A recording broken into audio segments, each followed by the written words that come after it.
nói tới Hàn Quốc, bạn sẽ nghĩ ngay đến điều gì? K-pop, K-beauty, drama hay bóng đá? Thực ra có nhiều câu chuyện mà có lẽ ít người biết tới.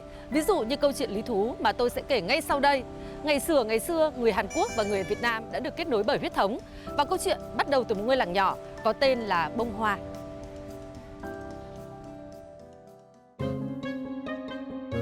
Tỉnh Gyeongsangbuk-do, huyện Bông Hoa.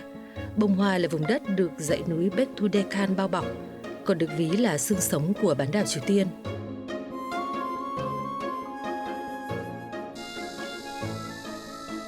Một thời, tàu hỏa này từng là phương tiện giao thông duy nhất và đến giờ vẫn còn những ga tàu nhỏ xinh như kết nối từ quá khứ đến hiện tại.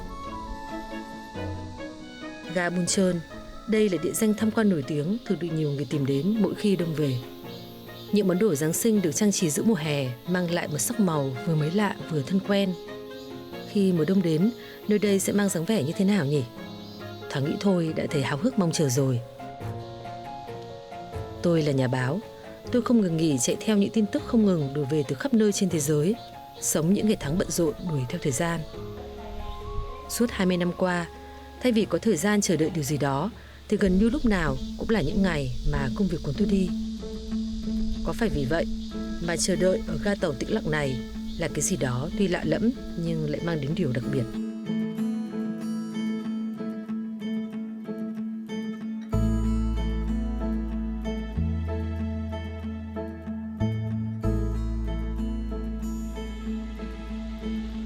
Năm trước, tôi đến Hàn Quốc lần đầu tiên với tư cách là du học sinh. Lúc đó, tôi đã nghĩ Seoul là tất cả của Hàn Quốc.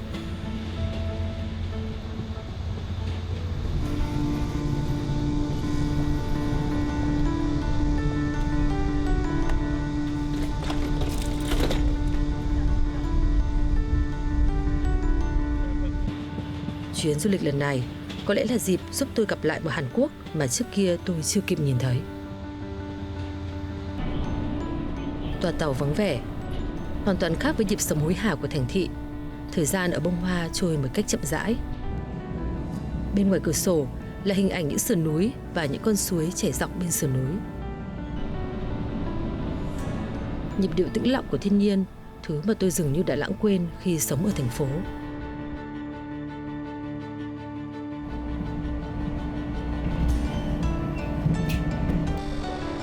Theo con đường núi hẻo lánh mà chỉ có thể đi bằng tàu hỏa, tôi lên đường khám phá một dáng vẻ khác của Hàn Quốc ở Bông Hoa.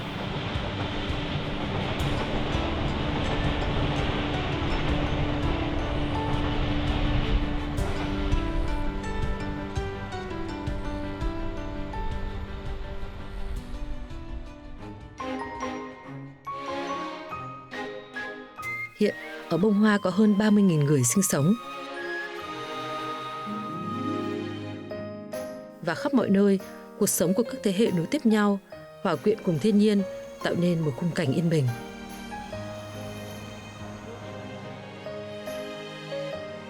Vừa bước vào làng Hoang Trờn, hiện ra trước mắt là cây cử cao sừng sững, đem lại cảm giác như một vị thần hộ vệ, bảo vệ cho ngôi làng.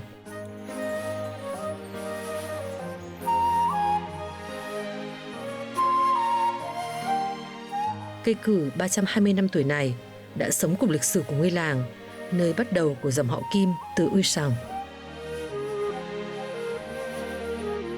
Ngôi làng này còn có một biểu tượng quan trọng khác, đó là những tảng đá hình dáng giống những cái vò.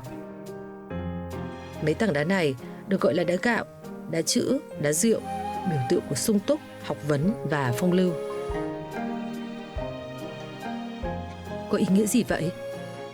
도암동이라고 써여 있는데 이것은 하늘 천자가 빠져서 도암동천의 약자가 되겠습니다. 네. 동천이라고 말하는 것은 옛날 사람들은 신선히 사는 마을, 요즘 말로 하면은 유토피아 이런 뜻이 되겠습니다. 이 안쪽에 마을에 사는 사람들은 우리는 신선히 사는 마을, 경치가 좋은 마을, 풍요로운 마을에 살고 있다. Poam nghĩa là vùng đất lý tưởng. Dòng họ Kim đã hiện thực hóa nó dưới hình thức vọng nguyệt.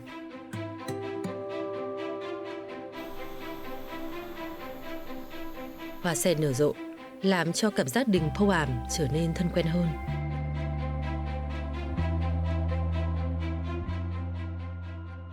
Tôi nhận thấy là ở ngôi làng này thì có rất nhiều điểm tương đồng như là quê Việt Nam. Ở Việt Nam chúng tôi thường có cái câu là khi nhớ về quê hương, người ta thường hay nhớ về là cây đa, bến nước và sân đình. Thì ở đây của chúng ta tôi nhận thấy là có hội tụ đủ cả cây đa, bến nước và đình ạ. 전국적으로 대한민국 전체에 600여 개가 있는데 거기 한 17% 정도는 103개가 남아 있고 그리고 없어진 게 57개나 됩니다. 봉화군이 160개나 있었다는 거죠. 한창 많이 있을 때는. 봉화군은 정자의 군이라고 해도 고장이라고 해도 과언이 아니겠습니다. Trong đình thì sẽ có dáng vẻ như thế nào nhỉ? Bước lên những bậc thềm nhỏ hẹp.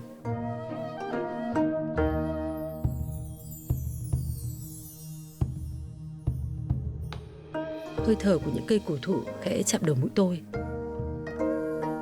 Vòng nguyệt này được xây dựng bởi một học giả tên Kim Chung Gan, hiệu Hoang Pa, thời Joseon, thế kỷ 17.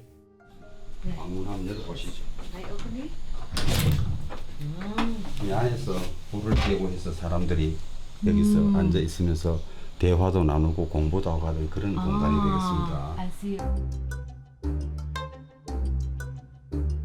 Cấu trúc của kiến trúc này khi mở cửa sổ lớn sẽ nhìn thấy được toàn bộ khung cảnh bên ngoài. Thế còn cái này là cái gì ạ? Cũng là chữ Hán ạ? 여기에 있는 것은 현판이라고 하는데 옛날 이곳에서 살았던 사람들의 모임 관계라든가 시라든가 이런 것을 기록해 놓은 현판이 되겠습니다. Ôi, ở đây cũng có chữ Hán ạ. Nghĩa là gì vậy?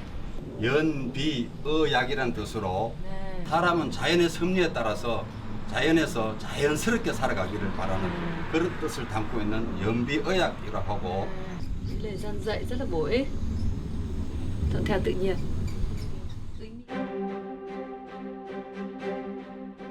Từ lúc nào, ranh giới giữa tôi và thiên nhiên dần tan biến.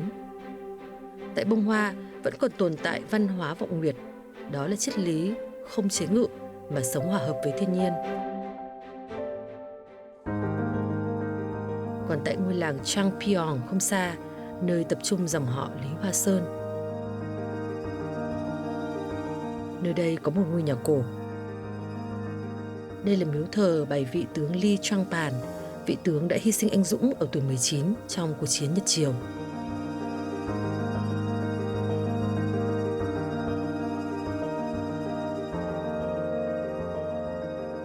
Tôi tự hỏi, không biết ông ấy đã có những công lao gì mà lại được tôn kính đến thế. Và tôi đã tìm ra câu trả lời qua bài thơ được ghi lại. 백년 존사계 오랜 사직을 보존하기 위해서 6월 착융의 6월의 갑옷을 입었네. 그다음에 우국 신공사 나라 걱정하는 마음에 몸은 죽지만 사친 혼독기 어버이 그리워 혼백만은 돌아가노라. 여기에 중요한 우리 시대의 중요한 사상인 춘과 효가 잘 드러나 있습니다. Các hậu duệ không chỉ dành sự kính trọng với Lee Chang-pan mà còn kể cho tôi nghe câu chuyện thú vị về ông. 여기는 충효당 화산 20 유허비입니다. 유허비에는 여기는 이제 충효당 이장발 공의 그 어릴 때 자란 기록이 돼 있는데 용상 왕자가 우리의 윗대의 그 선조다라는 기록을 남김으로써 화산이 씨가 이 타이토의 후손이고 이곳은 한국과 베트남을 이어주는 그런 또 소중한 장소가 됩니다. Chùa Miếu Đường dường như không chỉ là nơi tưởng nhớ tổ tiên.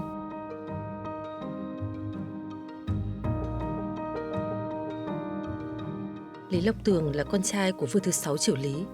Triều đại nhà Lý vốn được cho là đã chấm dứt ở Việt Nam. Vì vậy, điều này quả thực là một điều rất thú vị.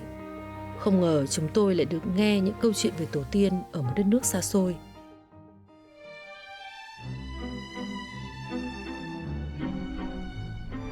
Câu chuyện này thật sự khơi dậy sự tò mò.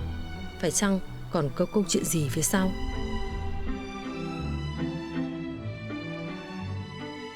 Đây là gia phả ghi lại lịch sử của dòng tộc Lý Hoa Sơn. Ngay dòng đầu của trang đầu tiên có ghi tên Hoàng tử Lý Long Tường. Đây chính là điểm khởi đầu của cả dòng tộc Lý ở đây. 육대왕의 아들이 우리나라에 이 땅에 넘어오시면서 화산의 씨 맹목을 계속 이어오고 있고 또 우리는 리 왕조의 후손이다 이런 것들을 계속 가정교육을 통해서 교육을 받아왔습니다. 그래서 리용상 왕자의 둘째 아들 이일청 이분이 이 봉화에 부사로 오시면서 봉화에 자리 잡게 된 그런 계기가 되었습니다. 그 충효당 할아버지가 전투에 나갈 때 나이가 19살이었고 그리고 어린 처자 그리고 100일 된 아들이 있었는데 충효당 할아버지가 모친이 혼자 계시니까 모친을 봉양할 사람이 없어서 전쟁에 나가는 것을 조금 망설였는데 그 모친께서 너는 전장에서 용감하게 싸우지 못하는 것이 오히려 불효라는 말을 듣지 못했느냐 막 이런 말씀을 하셔서 정말로 그 눈물을 흘리면서 바람같이 전장에 나가셨다 이런 얘기도 있고 여기에는 그런 베트남과 한국과 관련된 그런 이야기들 그런 어떤 그 스토리들이 많이 담아져 있어요. Trung hiếu đường là biểu tượng cho nỗ lực kết nối Việt Nam và Hàn Quốc.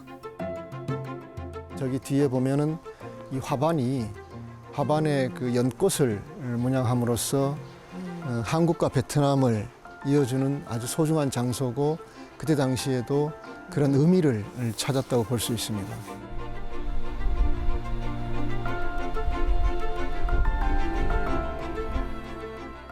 이용상 왕자의 첫째 아들 간 할아버지께서는 그 북한 옹진군에 남으셨고 둘째 아들 일청 할아버지께서 안동 부사로 부임하시면서 저희 화산이 씨가 봉화에 정착하는 그런 계기가 되었습니다. 그 이후에 우리 화산이 씨는 봉화를 떠나지 않았고 우리 봉화는 베트남에서 216년, 한국에서 800년 역사를 이어주는 분열된 리왕조의 역사를 장엄하게 연결하는 그런 접점이라고 말씀드릴 수 있습니다. Lịch sử kết nối lâu đời giữa Hàn Quốc và Việt Nam. Cuộc gặp gỡ với hậu duệ của vương triều đã mất mang lại cho tôi một sự rung động sâu sắc. Điều đáng kinh ngạc hơn là những điều này vẫn đang tiếp diễn cho đến ngày nay. Những công trình đang được xây dựng xung quanh Trung Hiếu Đường cũng là một dự án liên quan đến điều đó. Đó chính là làng Bông Việt Nam, ngôi làng theo chủ đề Việt Nam mà huyện Bông Hoa đang xây dựng tại khu vực làng Trang Piyong. Vậy sẽ có những cơ sở hạ tầng nào được đưa vào đây nhỉ?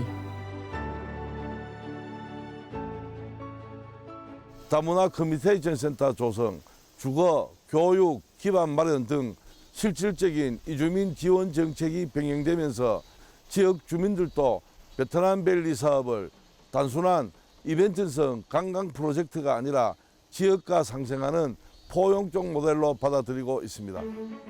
Vài ngày sau, diễn ra lễ hội người Việt Nam ở làng Trang Piyong. Nam quê hương ta đẹp lắm.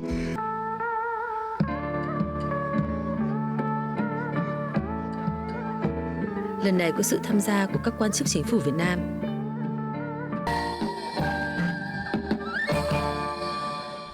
Tạo nên dấu ấn tốt đẹp và đóng góp thiết thực vào sự phát triển quan hệ hợp tác nhiều mặt giữa hai nước.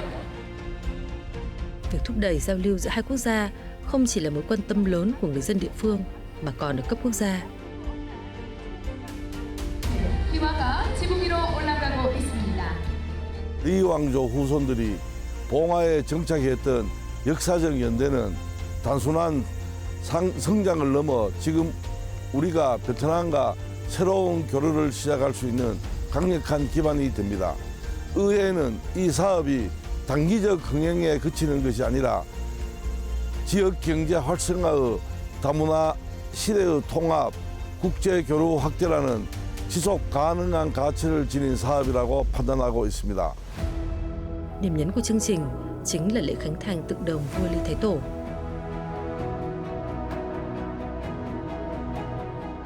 Tượng đồng cao 5,5 mét.